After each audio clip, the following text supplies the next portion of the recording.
Hello students, एक बार फिर से आप लोग का स्वागत है आपके अपने चैनल चंद्राज सर में। तो स्टूडेंट्स, जैसा आप लोगों ने नीट का एग्जाम दे दिया है, कटअप का भी आपने मेरा वीडियो देख लिया होगा। अब इंतजार कुछ और होगा। जिन लोगों के मार्क्स भी कम है वो परेशान हो रहे हैं मेंटली। मैंने देखा काफ़ी लोगों ने मुझे जो है वो मैसेज किया हुआ है, काफ़ी लोगों ने ये कमेंट करके बताया हुआ है कि सर मेरे मार्क्स इतने आ रहे हैं, मेरे को कौन सा स्टेट मिलेगा, किस स्टेट का कौन सा कॉलेज मिलेगा। काफ़ी परेशानियों से जूझ रहे हैं। और जिन बच्चों के मार्क्स कम हैं उन्होंने, एक दो बच्चों ने तो ये मैसेज किया है कि सर अब मैं जीना नहीं चाहता हूँ, मैं सबसे पहले यहीं से स्टार्ट करूँगा कि बेटा प्लीज़ आप ऐसा कोई स्टेप ना उठाएं, ये ज़िंदगी का आखिरी इम्तहान नहीं है। क्या पता, हो सकता है ऐसा कि अगर आप डॉक्टर नहीं बनते तो उससे भी कोई बड़ा ओहदा आपको मिलने जा रहा है। इसलिए आप प्लीज़ अपने करियर में कभी भी इस तरह का कोई ऑप्शन ना सोचें। अब आज आपको मैं जो बताने जा रहा हूं, आपको नर्वस होने की बात नहीं है। अगर आप क्वालिफाइंग मार्क्स लाए हुए हैं, आपको एक अनएक्सपेक्टेड चीज बताने जा रहा हूं बेटा, कि अगर आप 150 नंबर भी ला रहे हैं, 200 नंबर भी ला रहे हैं, तब भी आपके पास एक सुनहरा मौका मिल रहा है एमबीबीएस करने का, वो भी गवर्नमेंट मेडिकल कॉलेज से भी कर सकते हैं आप। अब आप सोचेंगे, एकदम लास्ट तक वीडियो को देखिएगा, मैं आपको बहुत जबरदस्त चीज आज बताने वाला हूं। क्योंकि अगर आपके दिमाग में ये बात बैठ जाए तो शायद आप इसके लिए हमेशा कॉन्शियस रहेंगे और आप वेट करेंगे उस दिन का जिस दिन आपके पास ये सीट अलॉट होने जाएगी। अब आप सोचेंगे सर ये कब होगा। देखो, एक चीज आपको बताता हूं, आपने देखा होगा जब आपने अपना फॉर्म भरा होगा तो उसमें 3 चीजें आपको मिली होंगी। फर्स्ट काउंसलिंग, सेकंड काउंसलिंग और आफ्टर काउंसलिंग आपको एक और नया राउंड मिल रहा होगा, मॉपअप राउंड। आज मैं आपको बताने जा रहा हूं ये क्या है मॉपअप राउंड, मॉपअप राउंड क्या है और मॉपअप राउंड में कैसे सीट का अलॉटमेंट होता है और कम नंबर के बावजूद भी आप मॉपअप राउंड में कैसे गवर्नमेंट कॉलेज पा सकते हो। सबसे अच्छी आपके पास एक बात बताने जा रहा हूं कि मॉपअप राउंड में आपको ऑनलाइन रजिस्ट्रेशन कराना तो जरूर पड़ता है, लेकिन वहां काउंसलिंग ऑनलाइन नहीं होती है। वहां काउंसलिंग के लिए आपका फिजिकल अपीयरेंस का होना नेसेसरी है। क्योंकि हम लोग जनरली ये सोचते हैं कि ऑनलाइन से होगा, नहीं होता।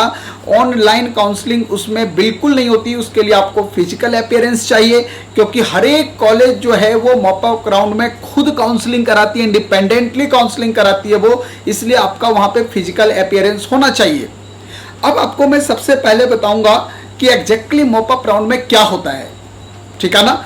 तो आपको सबसे पहले एक चीज दिमाग में लेना है बेटा, चाहे आप 150 नंबर के स्टूडेंट हो, चाहे 200, चाहे 300, मतलब आपके पास एक गोल्डन अपॉर्चुनिटी है। बोलते ना वो होड़ लग जानी चाहिए वहां तक पहुंचने के लिए। इसमें होता क्या, देखो, जैसे फर्स्ट काउंसलिंग आपने अटेंड की, कुछ लोगों ने फर्स्ट काउंसलिंग के लिए रजिस्ट्रेशन किया, सेकंड काउंसलिंग में रजिस्ट्रेशन किया, और सेकंड काउंसलिंग के बाद भी जो है वो अगर मेडिकल कॉलेज में सीट बच रहा है, चाहे वो ऑल इंडिया कोटा का 15% सीट हो, चाहे वो स्टेट कोटा का 85% सीट हो, तो जो रिमेनिंग सीट बचता है वो ऑटोमेटिक, वो रिमेनिंग सीट जो है वो दोनों एक साथ कंबाइन होकर मॉपअप राउंड में आ जाता है। अब आपको मॉपअप राउंड में क्या होगा ये मैं आपको बता रहा हूं। सबसे अच्छी बात क्या है मॉपअप राउंड के लिए, ये भी आपको समझा रहा हूं कि इसमें किसी तरह का स्टेट डोमिसाइल की जरूरत नहीं है। आपको कोई डोमिसाइल की नीड नहीं पड़ेगी कि अगर आप यूपी के हैं तो आपको यूपी का डोमिसाइल चाहिए, एमपी के हैं तो एमपी का, राजस्थान का, ऐसा कुछ भी नहीं इसमें है। मतलब आप पूरे ऑल इंडिया में, चाहे वो डीम्ड यूनिवर्सिटी के मेडिकल कॉलेज हो, चाहे गवर्नमेंट मेडिकल कॉलेज हो, आप हर जगह एलिजिबल हैं एमबीबीएस करने के लिए। आपको कोई भी कॉलेज नहीं रोकेगा अगर वहां पे मॉपअप राउंड के लिए कुछ सीट्स वैकेंट पड़ गए हो तब। अब आपको बताने जा रहा हूं कि एक्चुअली कैसे होता है ये मॉपअप राउंड का काउंसलिंग, क्या तरीका है इसके काउंसलिंग का, ये आपको समझाने चाह रहा हूं। सबसे पहला बेटा कि जिन स्टूडेंट ने फर्स्ट और सेकंड काउंसलिंग का रजिस्ट्रेशन कराया था, सुनिएगा ध्यान से, कि जिसने फर्स्ट और सेकंड राउंड के काउंसलिंग का रजिस्ट्रेशन कराया था और उन्हें सीट अवेलेबल नहीं मिला, वहां पे सीट उसको अगर खाली नहीं मिलता है, तो उनके लिए एक बार फिर से मॉपअप राउंड का रजिस्ट्रेशन रीओपन होगा। ध्यान दीजिएगा और एकदम दिमाग में जोड़ के रखिएगा। जो भी फर्स्ट सेकंड काउंसलिंग में रजिस्ट्रेशन कराए थे और अगर उनको सीट नहीं मिली है तो उनके लिए दोबारा जो है वो मॉपअप राउंड में जो है वो री काउंसलिंग के लिए आपको री रजिस्ट्रेशन जो है वो ओपन होगा आपके लिए। अब आपको वहां जाके क्या करना है, आपको फ्रेश रजिस्ट्रेशन फिर से कराना है मॉपअप राउंड के लिए। और जैसे आपका रजिस्ट्रेशन कंप्लीट होता है वैसे एमसीसी के साइट पे कैंडिडेट्स वेटिंग लिस्ट जनरेट होती है। ध्यान रखिएगा, बोल रहा हूं कि जैसे आपका रजिस्ट्रेशन होगा एमसीसी के साइट पे कैंडिडेट वेटिंग लिस्ट जनरेट होगा, और जैसे कैंडिडेट वेटिंग लिस्ट जनरेट होगा उसके बाद उसमें कॉलेज जो है वो डिक्लेयर हो जाएगा कि किस किस कॉलेज में कहां पे कितनी सीटें अवेलेबल है मॉपअप राउंड के लिए। समझिएगा ध्यान से। अब वो गवर्नमेंट सीट भी हो सकता है बेटा, वो आपका डीम्ड यूनिवर्सिटी का भी सीट हो सकता है। मैंने आपको पहले ही क्लियर कर दिया कि ये सारी सीटें अगर वहां पे कुछ खाली पड़ी हुई हैं तो ऑटोमेटिक वो मॉपअप राउंड में जानी है। अब होगा क्या, मॉपअप राउंड में क्या होता है, उसमें 3 से 4 दिन के अंदर काउंसलिंग जो है वो एकदम बाइंड अप कर जाता है, ठीक है ना। हाँ, 2 से 3 ही दिन मानिए आप कि 2 से 3 दिन में आपका काउंसलिंग बाइंड अप हो जाएगा।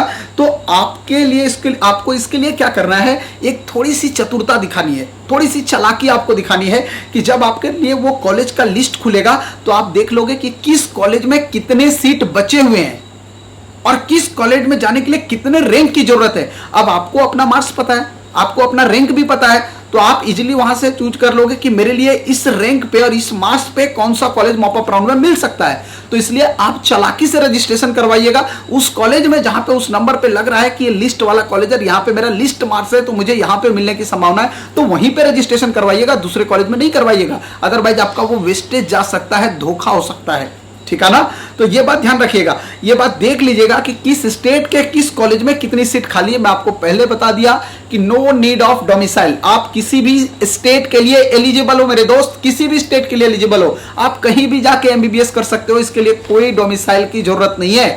और जैसे आप रजिस्ट्रेशन आपका मॉपअप राउंड का फिलअप हो जाएगा, आपने कॉलेज वगैरह फिलअप कर दिया सारी चीजें वहां पे कि ये मेरा रैंक के अकॉर्डिंग मुझे ये कॉलेज मिलना चाहिए, मेरे रैंक के अकॉर्डिंग मुझे ये मिलना चाहिए, मेरी कैटेगरी के अकॉर्डिंग मुझे ये कॉलेज मिलना चाहिए, जैसे ये सारी बातें आपने क्लियर कर दी, उसके बाद आपको वहां पे वेन्यू और डेट शो करेगा कि किस जगह पे इसका रजिस्ट्रेशन होगा, किस डेट को रजिस्ट्रेशन होगा, कितने टाइम से कितने टाइम तक रजिस्ट्रेशन चलेगा। ये सारी चीजें वहां पे जो है मतलब काउंसलिंग इनकी होगी, ये सारी चीजें वहां पे आपको डिक्लेयर हो जाएगा। तो मेरे दोस्त, मैं उम्मीद कर रहा हूं कि अगर आप 150, आप 200, अगर 250 भी ला रहे हैं तो प्लीज आप मनोबल अपना मत तोड़िए और वेट कीजिए उस मॉपअप राउंड का। क्या पता ऊपर वाला इस बार आपके ऊपर मेहरबान हो जाए और आपको उस मॉपअप राउंड के थ्रू जो है वो एमबीबीएस करने का मौका मिल जाए, सुनहरा सा। और इस सुनहरा मौका को आपको बिल्कुल नहीं गंवाना है, आपको बिल्कुल एनर्जेटिक रहना है और वेट करना उस दिन का। मैंने आपको बताया कि आपको रोज एक वीडियो में देने की कोशिश करूंगा ताकि आपको नीट के बारे में एक एक जानकारी, इसके काउंसलिंग के बारे में आपको एक एक इंफॉर्मेशन में देता जाऊं और हर एक कॉलेज के बारे में बताता जाऊं कि किस कॉलेज में जो है वो कितने सीट्स मिलेंगे। सबसे ज्यादा जो है वो मैसेज पे डिमांड मुझे मिला था उत्तराखंड के लिए कि सर उत्तराखंड में बताइए कि एमबीबीएस किस कॉलेज में कितने मार्क्स पे मिलेगा, कितने रैंक पे। बहुत जल्दी आपके पास वीडियो आने वाला है। आप लोग भी जिस जिस स्टेट से थे ज्यादा से ज्यादा मुझे कमेंट करके बताइएगा कि अगर आपको चाहिए कॉलेज वाइज, अपने स्टेट का रैंक वाइज चाहिए, अगर मैं वो सारी इंफॉर्मेशन आप तक पहुंचाऊंगा। मेरे दोस्त, आपको घबराना नहीं है, मेरे साथ बने रहना है, चैनल को एकदम सब्सक्राइब करके रखना और बेल आइकन को जरूर क्लिक कर लेना है। तो ऐसे ही मेरे साथ मिलते रहिए अगले वीडियो में और एंजॉय करते रहिए, कमेंट करते रहिए और लाइक करते रहिए और शेयर करते रहिए फटाफट फटाफट फटाफट आप लोग, ठीक है ना। मिलेंगे नेक्स्ट वीडियो में, till then bye bye, take care.